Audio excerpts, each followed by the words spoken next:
Hi guys, my name is Grace and welcome back to my channel Space with Grace. Today's video is going to be about the moon and this will be a continued introduction to our universe. There will also be a part 2 to this video, so look forward to that after this video is released. So let's get started. So first, we're going to cover an introduction to the moon. So first, what is a moon? A moon is a celestial body that makes an orbit around a planet, and it must orbit around something that is not the sun, and generally, moons orbit around planets. All planets have moons except Mercury and Venus. And this is what our moon looks like, and it is a pretty big moon. We have visited the moon many times, and also discovered many things about this moon through samples and different discoveries. Next, we'll discuss the shape, size, and surface of the moon. So this is what our moon looks like. The moon has an oblate spheroid shape. So to the eye, the moon appears round, and it's natural to assume that it is actually spherical in shape. However, this is not so. It is not completely a sphere, and it's actually the oblate spheroid, meaning it has a shape of a ball that is slightly flat. So if we take a look at this, we can kind of see that, how it's not exactly a sphere. Moving on to the size, it is about a quarter the size of the Earth, and it is a much larger ratio than any other moons than planets, about 1 to 4. And this means that the moon has a great effect on the planet and may even be the factor that makes life on Earth possible because of its very strong position to Earth. And moving on to the surface of the moon, the surface is rocky and solid with many things on it such as craters, dust, mountains, valleys, and more. And some of these things are visible to people looking at the moon. You can look at these craters. The moon has 3 parts to it: a core, a mantle, and a crust. And it is important to know what the moon is made up of, these things, and how these things impact the moon.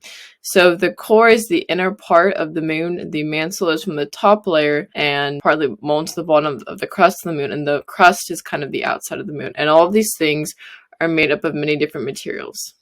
Moving on to some keys of the moon and interesting things. So first of all, it causes Earth's high and low tides, which are generated by a tidal force. So the moon's gravitational pull generates something called the tidal force. And the tidal force causes Earth and its water to bulge out on the side closest to the moon and the side farthest from the moon. And these bulges of water are high tides. When we have less bulges, these are low tides.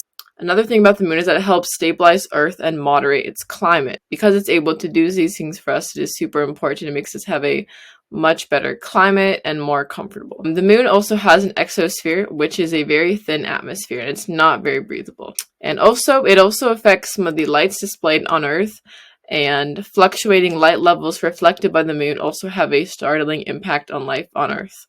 And different nocturnal adaptations, but some organisms rely directly on the moonlight to navigate and where they go, and also the day and night cycles. Moving on, we're going to talk about very, very briefly travels to the moon. I'll make a much further in-depth video because the moon missions are something that is super interesting, especially Apollo, and I'll be happy to go over that. But I'll give a very brief overview. The first unmanned landing on the moon was Lunar 9, and it was the first spacecraft to make a controlled landing onto the surface of another celestial body. The US was the first one to get the actual manned moon landing, with Neil Armstrong being the first person to walk on the moon. This was a part of the Apollo program, which sent many missions to the moon. Eventually, they had 6 successful manned Apollo missions that landed on the moon.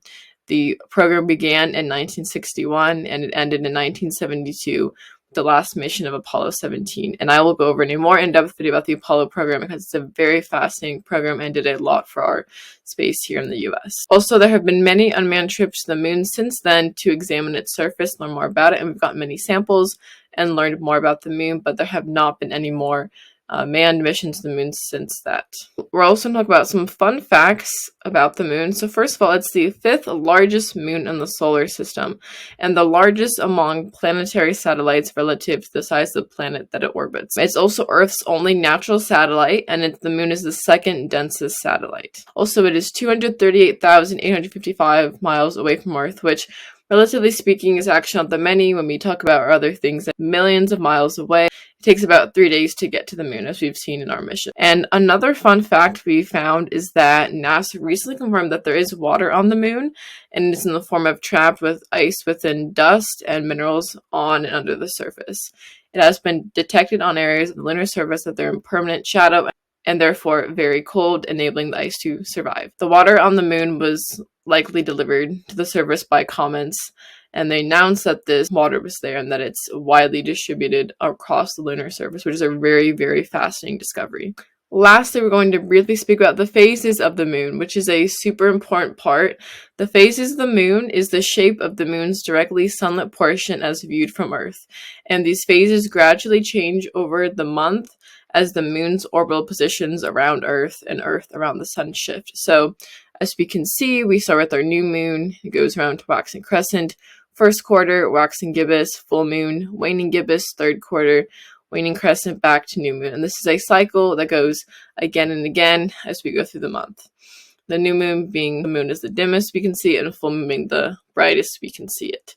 This is a very brief overview of the moon phases, and in part 2 of this video, we're going to do a hands-on interactive activity that is going to explain the moon phases in much more detail, and you'll make your very own diagram to understand the moon phases a lot better. So don't forget to subscribe and get ready for that.